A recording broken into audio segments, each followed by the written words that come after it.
Hey guys, welcome back to the front porch. Today's video is going to be more about my cancer.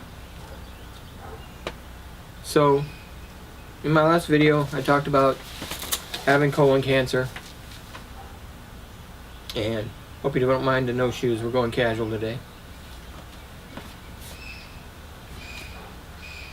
I have been diagnosed with stage 4 colon cancer, which means it has spread to somewhere else in my body. I have a spot on my liver along with the colon cancer. I want to start out by telling you a little bit about my history. I have had cancer twice before. Once when I was 19, I had Hodgkin's disease, and I went through a couple years of treatment of chemotherapy and radiation, and to luckily get rid of that, and I've lived a pretty healthy, productive life after that time. I'm 50 now. Back in the end of 2012, beginning of 2013, I was diagnosed with prostate cancer, a very aggressive form. Fortunately, I caught it very, very early on, and only one of my samples in my biopsy of the prostate had any cancer in it. It was decided at that time, because I've had chemo and radiation before, to do what's called a nerve-sparing prostatectomy. And what that does, in the hopes of preserving function, so you can basically still have an erection, which, at that age, sex is still an important part of your life. And so we went with that option, and we had the robotic surgery at Brandon Regional Hospital, and it was very successful. Which brings us to today, where I'm now facing a colon cancer. To say it's serious, it's serious. But I have a treatment plan now, and I want to talk about that a little bit.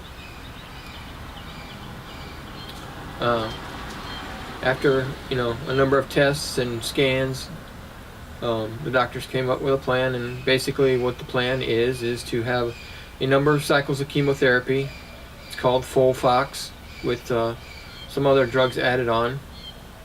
And I wanted to talk about that because they tell you you're going to have chemotherapy, and they tell you about the side effects. Believe me, they tell you about the side effects. If your doctor's not telling you about the side effects, it's time to get another doctor. I have folders full of information about the drugs and where I can go to learn more about them. And we'll go over some of the drugs and some of the side effects. Probably another video. I'll probably just cover the drugs separately. But I want to tell you about my experience so far.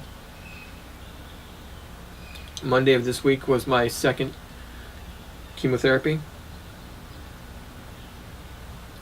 The chemotherapy regimen is every 14 days.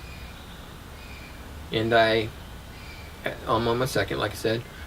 But the first week I had chemotherapy on Monday, and I felt fine.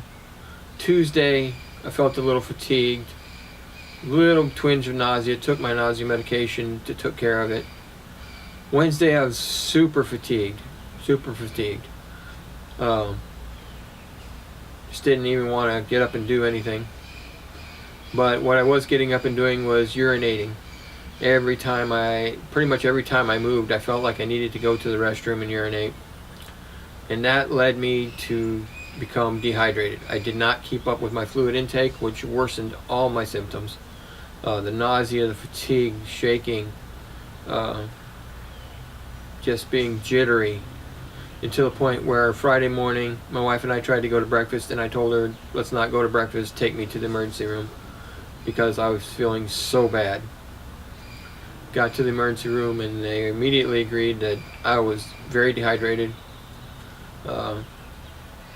Put me on a couple of liters of fluid, which helped immensely, along with a steroidal anti-nausea medication, and that fixed me up pretty well.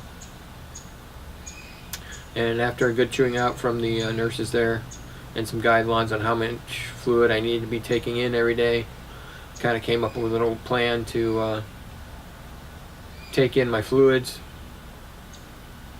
having a tough time drinking that much water, so I'm mixing it up with Gatorade and water, which also helps with my fluid intake plan, so that I have a measured amount that I know I'm drinking, shooting for at least 64 ounces a day.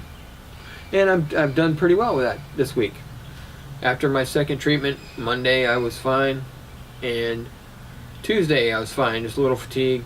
Here Wednesday, still a little fatigued, but taking in my 64 ounces of fluid every day, taking my nausea medication, which they adjusted,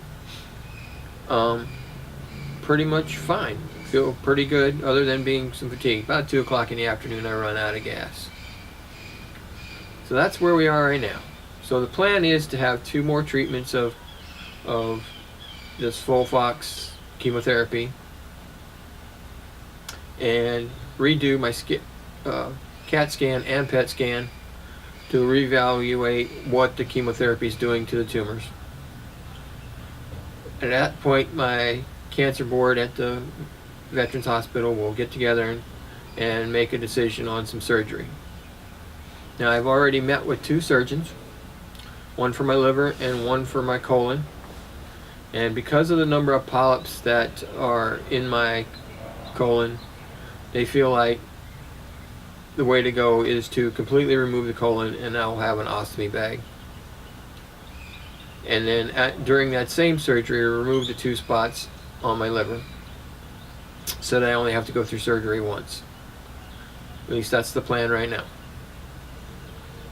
So it's going to be a lot of change in my life, obviously, but hopefully things will work out, and you know, some inconvenience from an ostomy bag won't stop me from living my life and enjoying it and moving forward. So in my next video, I'm going to talk about FOLFOX, what the drugs do, what you can expect, and what I have experienced so far. Probably do that video after the week after my next chemotherapy, so I can let you know how after 3 cycles I am tolerating the chemotherapy. So thanks, and hope you keep watching, and if you have any questions at all, please put them below. Also going to link to a couple of videos that I watched that were very informative for me before I really got to, you know, speak with the doctors. One of them was from Stanford University, which was very informative, and a couple more on what to expect from colon surgery and so forth. So I'll link those in the description. But thank you, and have a great day.